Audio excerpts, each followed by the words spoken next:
Okay, everybody, today I'm going to show you what to do with your line design that you were working on last week. Now, last week we used some lines that moved in an interesting fashion. They moved across the paper.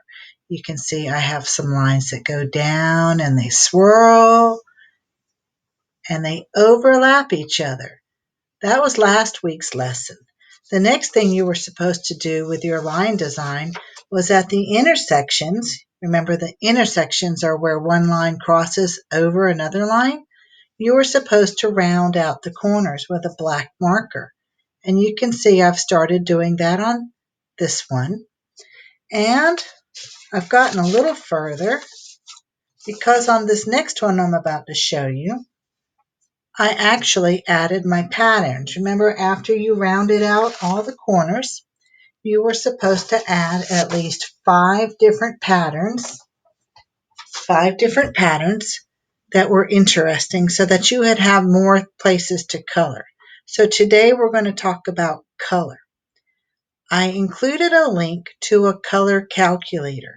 And on the color calculator, you're going to be choosing some different color families. So let me pause this video while I upload the site with the color calculator. This is the color calculator I was telling you about. A color wheel is a tool that artists use when they're planning their work. A color wheel teaches us about color families, color relationships, and I'm going to show you how to use this tool. Down below, you'll see that there's pick a color, choose a harmony, and see results.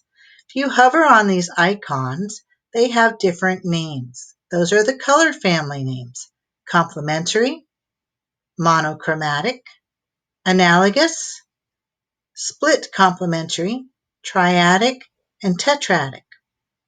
I'm going to show you how to use the tool. What I like to do is I like to see what colors I already have in my supplies. I use colored pencils for this, but you can use markers or crayons if you don't have colored pencils. So in this box, I want to click, and it gives me the whole rainbow. I choose a color that I know that I have, and I click on it. You see how that little green box filled up with the color that my dot is on? Now I click outside the box, and if I want to find the complement or the complementary color to this color of green, I click here, and you'll see red popped up.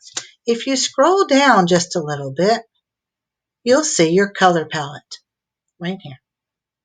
So now I'm going to skip over analogous. I'm going to skip over monochromatic and go to analogous. I'm going to keep the green in the box. I want to see what analogous colors look like with that color green. Do you see how my color palette has changed?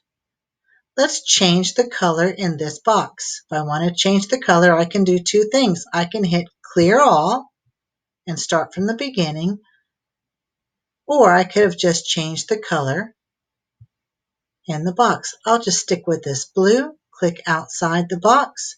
Let's hit analogous. There's my color palette. You can see where analogous colors are on the color wheel. Let's move to split complementary. Now I kept the blue in the box, and it's this yellow, a dark yellow, and an orange. That's a split complement. You can see complementary would go right here, but split complementary means it's on either side of the complement. Getting confused yet? Let's try triadic. Look at there. This color family has a very special name. Bonus points if you can tell me the name of this color family. And I'm not talking about triadic. I'm talking about another special name. I'm going to pick another color in this box. Let's see. I'm going to go with a darker purple.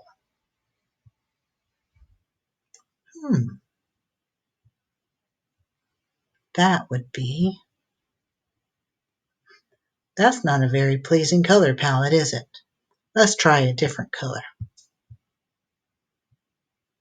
Let's try again. This is triadic.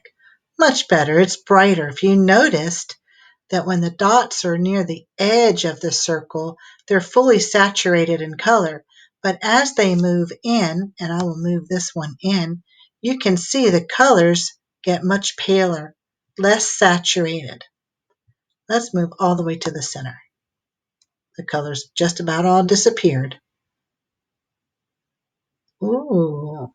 I want you to have fun and play with this tool.